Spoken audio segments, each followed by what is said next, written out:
술자리를 가진 뒤 분명 상호 호감이 있는 관계라고 생각했고 스킨십을 나눈 사실이 있는데 얼마 뒤 준강제추행 고소를 당했다는 경찰서 연락을 받게 되었다면 어떻게 대응할지 당황스러울 수밖에 없습니다. 피고소인 입장에서는 사건 당일 상대방에게 굳이 말로 동의를 구하기에는 분위기를 깰 것 같았기에 어느 정도 묵시적 합의나 교감하에 스킨십을 했던 것이라며 억울하다고 하시는 경우가 많습니다. 하지만 이런 식의 논리는 법적 평가에 있어서는 어디까지나 본인의 입장으로 간주될 여지가 높습니다.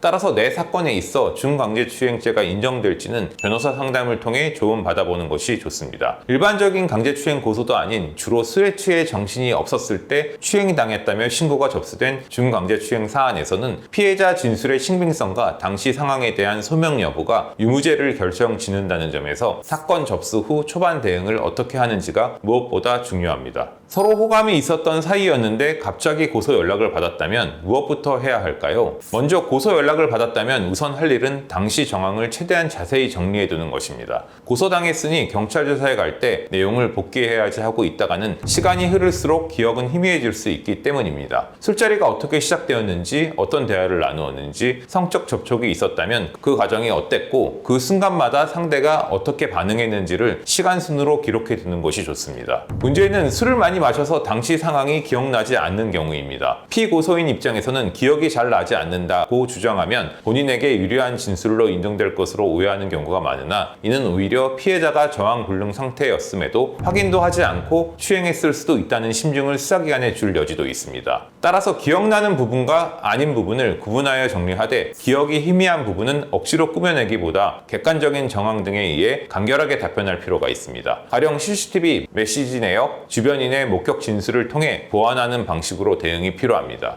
준강제추행 사건에서의 적정 합의금이 있을까요? 혐의를 인정하고 있는 경우 또는 현실적으로 무혐의 가능성이 희박한 경우라면 당연하겠으나 피해자에게 용서를 구하고 합의를 해야 감형을 받을 수 있습니다. 이때 준강제추행 합의금 적정선이 어느 정도인지 궁금해하시는 분들이 많습니다. 사실 정해져 있는 합의금 적정선이 있는 것은 아니기에 사안의 경중이나 피해자의 의사나 가해자의 경제적 여건에 따라 합의금 액수는 달라지게 될 것입니다. 다만 평균적으로 보면 초범이고 신체 접촉이 경미하여 별다른 외상이 없는 경우라도 보통 500만 원에서 1000만 원 정도가 준강제추행 합의금 액수로 협의될 수 있습니다. 그러나 추행이 지속적 반복적으로 이루어졌으며 피해자가 정신적으로 큰 고통을 호소하는 경우라면 수천만 원 이상의 합의금이 지급될 여지도 있습니다. 아무래도 피해자를 설득하여 합리적인 선에서 합의가 성사되려면 변호사에게 합의 과정 전부를 위임하는 것이 필요하겠습니다. 그렇다면 준강제추행과 강제추행죄 사건에서의 차이와 형량은 어떻게 달라질까요? 강제추행은 폭행이나 협박을 수단으로 피해자를 추행한 경우 인정되며 유죄로 인정될 경우 10년 이하의 징역 또는 1,500만 원 이하의 벌금에 처해집니다.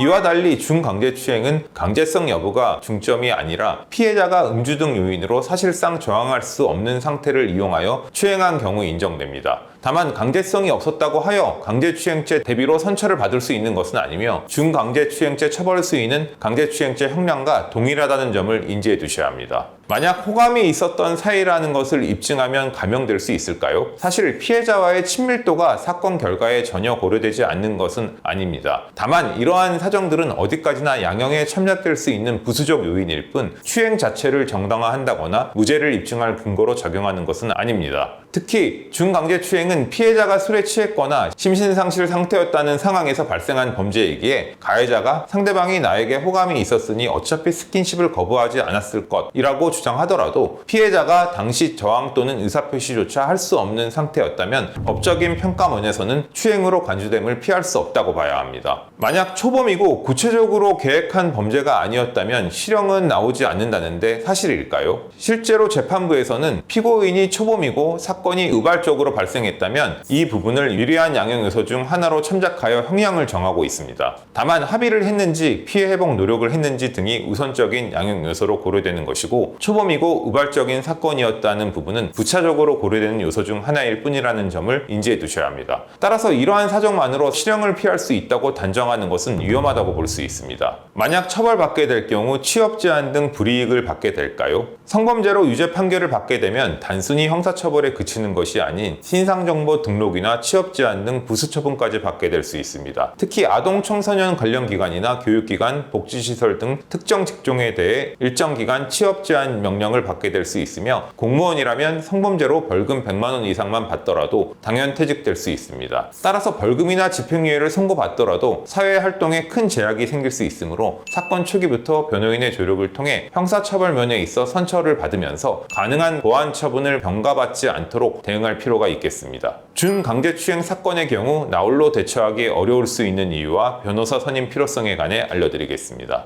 준강제추행 사건은 피해자 진술의 신빙성, 사건 당시 구체적 정황, 피고소인이 당시 상황을 어떻게 인식했는지, 피해자의 모습이 어떻게 보였는지 등 다양한 요인들이 종합적으로 고려되어 유무죄 결론이 나오게 됩니다. 이에 단순히 억울하다는 주장만으로는 수사기관이나 재판부를 설득하기가 어렵습니다. 특히 준강제추행 혐의 등에 있어서는 피해자가 심신상실 또는 항고불능 상태에 있지 않았음을 입증하는 것이 핵심인데, 이를 어떻게 다투고 반박할지에 관해 당사자 홀로 대처하는 것은 사실상 어려울 수밖에 없습니다. 사건 초반부터 변호사를 선임해 체계적으로 대처하는 것이 필요하겠습니다. 준강제추행죄 처벌 위기에 놓인 상황에 있으시다면 우선 법무법인 은우와 상담부터 해보실 것을 추천드리겠습니다.